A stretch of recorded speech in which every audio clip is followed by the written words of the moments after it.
தென்னாடுடைய சிவனை போற்றி, எந்நாட்டவர்க்கும் இறைவா போற்றி, அண்ணாமலையானை போற்றி, அருள்தரும் உமையாலே போற்றி. சிவம் டிவி நேயர்களே, அன்பான இனிய நற்காலை வணக்கம். அடியேன் திருக்கோவிலூர் என் ஸ்ரீ ராஜ்குமார். இன்றைய பஞ்சாங்க பலாபலன்களை பார்ப்போம். 13/4/2024 சோபகிருது வருடம் பங்குனி 31ஆம் நாள் சனிக்கிழமை. இன்றைய திதி மாலை 5 மணி வரை பஞ்சமி, பின்பு சஷ்டி திதி. யோகம் சித்த யோகம், நாமயோகம் சோபனம், கரணம் பாலவ கரணம் மாலை 5 மணி வரை, பின்பு கௌளவ கரணம். இன்றைய நட்சத்திரம் மிருகசீரிடம். இன்றைய நட்சத்திரத்துக்கான சந்திராசன நட்சத்திரம் சித்திரை நட்சத்திரம், கன்னிராசி. இன்றைய காலை நல்ல நேரம் 7:30 மணி முதல் 8:30 மணி வரை.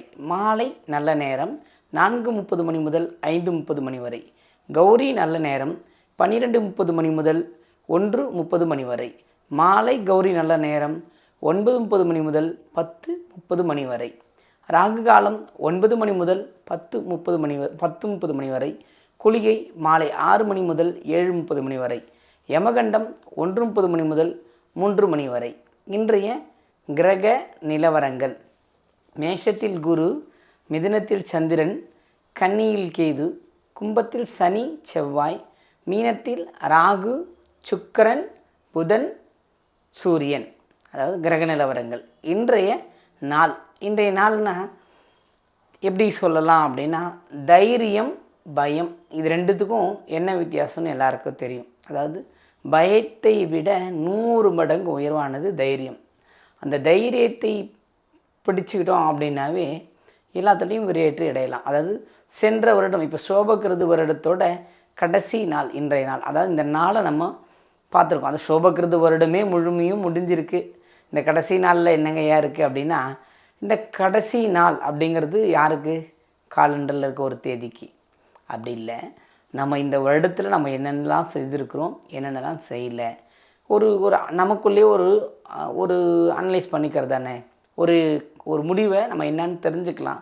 நம்ம இதெல்லாம் விருப்பப்பட்டிருக்கோம், இதெல்லாம் நமக்கு நடந்திருக்கு, இதெல்லாம் நடக்கலை அப்படிங்கிற விஷயத்தை நம்ம தெளிவாக ஆராய்ச்சி பண்ணக்கூடிய இந்த நாளை அதை நம்ம செஞ்சுக்கலாம். ஏன் அதை செஞ்சுக்கலாம் அப்படின்னா, சனிக்கிழமையாகவும் இருக்கிறது, வருடத்தின் கடைசி நாளாகவும் இருக்கிறது.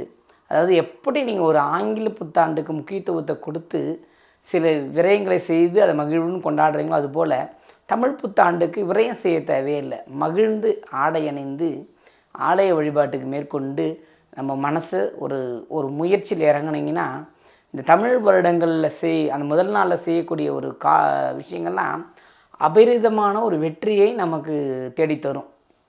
இது மறந்துடவே கூடாது எல்லா அன்பு உள்ளவங்களும். ஏன்னா வரப்போகிற வருடம் குரோதி வருடம், நிறைய மாற்றங்கள் இருக்குது. இதை பற்றி நாளைக்கு சொல்கிறேன். ஆனால் இருந்தாலும் இன்றைய நாளில் இந்த வருடத்துக்கான கசப்பான உணர்வுகளை புறந்தள்ளிவிட்டு நமக்கு நடந்த நல்லவைகளை, மகிழ்ச்சியான சம்பவங்களையும் திரும்ப திரும்ப நினச்சி அதுக்காக நன்றி செலுத்தும் பொழுது வருகின்ற வருடத்துக்கான நாள்கள் நம்மளை ரொம்ப மகிழ்ச்சியாக பார்த்துக்கும். அதுதான் ரொம்ப முக்கியமான விஷயம். இந்த கடைசி நாள்னு சொல்கிறதுக்காக இல்லை, எப்பவுமே தமிழை கொண்டாடி தமிழ் வருஷப்பழப்பங்களை நம்ம கொண்டாடி மகிழும்போது சித்திரை அந்தளவுக்கு நமக்கு ஒரு பெரிய பலம் பொருந்திய ஒரு மாதம். நிறைய மாற்றங்கள் பங்குனியில் எதுவுமே செய்யாமல் இருந்து சித்திரையில் நம்ம செய்யும்போது நிறைய ஒரு வெற்றியை கைக்குள்ளே இருக்குது அப்படிங்கிற மாதிரி. அது அந்த நாளை நம்ம நாளை தினத்தை நம்ம எப்படி கொண்டாடுன்றது தான் நம்ம சொல்கிறோம். ஏன்னா நல்லபடியாக ஒரு இனிப்பு ஒரு கசப்பு இந்த 2 உணவையும் வீட்டில் சமைச்சு குலதெய்வத்துக்கு முன்னாடி வச்சு படையல் செய்து, அது குலதெய்வம் இல்லை அப்படின்னா குலதெய்வத்தோட புகைப்படம் அல்லது குலதெய்வ ஆலயங்களுக்கு சென்று வர முடியும்னா இந்த நாளில் போயிட்டு வந்தாங்கன்னா ரொம்ப ஒரு பலம். எப்படி சொல்கிறது, சும்மாவே இருக்கிறத விட இதுபோல் நாள் சனிக்கிழமையாக ஞாயிற்றுக்கிழமையாக வருது. அடுத்த நாளைக்கு வந்து சனிக்கிழமை நாளுக்கு அடுத்த நாள் ஞாயிற்றுக்கிழமை வருஷப்பிறப்பு வருது. அந்த ஓய்வான நாளை ஒரு இறை வழிபாட்டில் செலுத்தும் போது ரொம்ப ரொம்ப மகிழ்ச்சி அடையும். இந்த மனது மகிழ்ச்சி அடையும், இறையாற்றலும் நமக்கு வந்து சேரும். அதனால் நாளைய நாளை சிறப்புடன் கொண்டாடும்படி கேட்டுக்கொள்கிறேன். எல்லோருக்கும் அதாவது முன்னாடியே தமிழ் புத்தாண்டு வாழ்த்துக்கள் அட்வான்ஸாக சொல்கிறேன். இன்றைய ராசி பலன்களை பார்க்கலாமா? மேஷ ராசி அன்பர்களே, இன்றைக்கு குரு சந்திரன் நமக்கு ஒரு பலம் புரிந்த இடத்தில் இருந்தாலும் 6ஆம் இடத்தில் இருக்கின்ற கேது அவ்வளவு சிறப்பான பலன்களை தராது. அது ரொம்ப முக்கியமான விஷயம். அதுவும் சனியும் செவ்வாயும் இணைந்திருப்பது, இப்போ ராசி அதிபதி 11ஆம் இடத்துல இணைந்திருப்பதுங்கிறது பலமாக இருந்தாலும் சில தேவையற்ற செலவுகளை ஏற்படுத்தி தருவார். அந்த தேவையுள்ள செலவாக மாற்றிக்கிட்டு நம்ம வழிபாடு மேற்கொள்ளும் போது வெற்றி அடையக்கூடிய ஒரு நன்னாளாக இந்நாள் திகழ்கிறது. பயன்படுத்தி கொள்ளுங்கள். ரிஷபராசி நேயர்களே, அதாவது ஒரு சுப பார்வை, சுபத்தன்மை நமக்கு வரப்போகுது, நம்ம ராசிக்கே கிடைக்க போகுது. அதாவது குரு பெயர்ச்சி வந்து விட்டது. அதாவது இன்னொரு 1 மாத காலம் இருக்குது. இருந்தாலும் குருவாகப்பட்டவர் காலடி எடுத்து வைப்பதற்கு 3 மாதத்துக்குள்ளாக அப்படின்னு சொல்லுவாங்க. அப்போது 1 மாதம் இருக்குது இல்லைங்களா? அப்போது நாம் செய்து வச்சிருக்கின்ற முயற்சிகள் அத்தனையும் வெற்றி பெற்று ஒரு சுப பலன்களை அனுபவிக்கக்கூடிய ஒரு காலத்தில் இருக்கிறீர்கள். மகிழ்ச்சியுடன் பயன்படுத்தி கொள்ளுங்கள். மிதுன ராசி அன்பர்களே, ராசிக்குள் சந்திரன் பயணம் செய்கிறார்.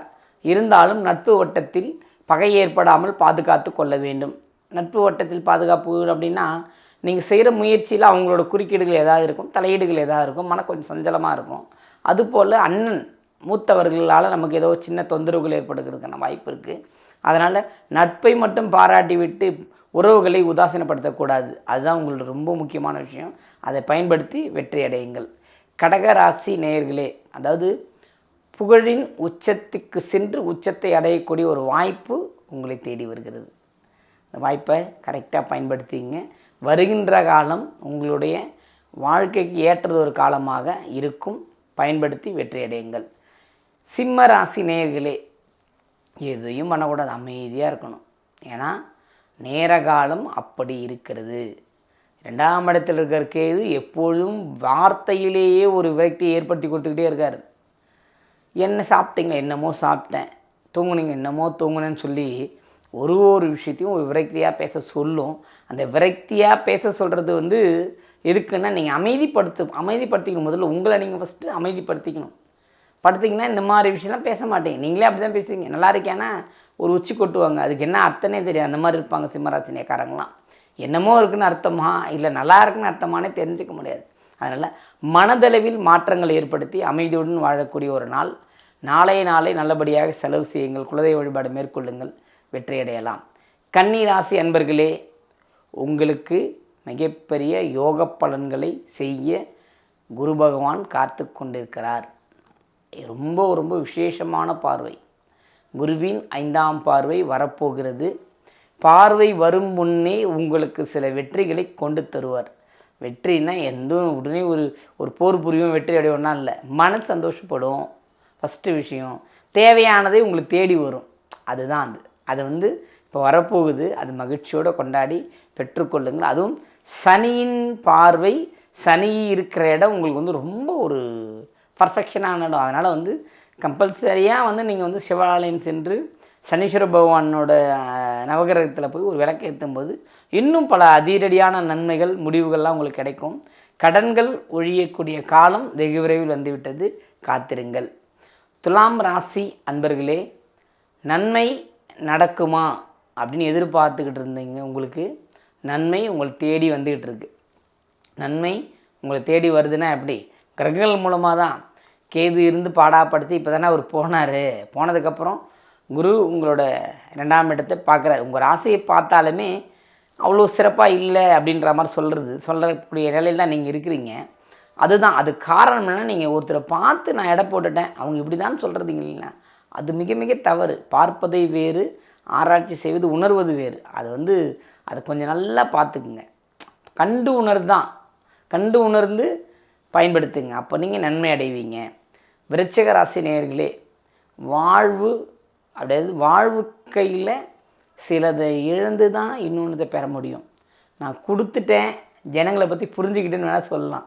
திரும்ப வாங்கிட்டேன் நீங்கள் சொல்லவே முடியாது. அது மாதிரி உங்கள் வாழ்க்கை தரம் அடுத்த வருகின்ற ஆண்டுகளில் சிறப்பாக அமையும், பயன்படுத்தி கொள்ளுங்கள். தனுசு ராசி அன்பர்களே, தனுசு ராசி அன்பர்கள் நான் அன்பு வைத்திருக்கிறேன், பாசம் வைத்திருக்கிறேன், நேசம் வைத்திருக்கேன் உங்கள்கிட்ட யார் சொல்லணும் அதை பற்றி இந்த காதில் வாங்கி அந்த காதில் விட்டு போயிட்டே இருப்பீங்க.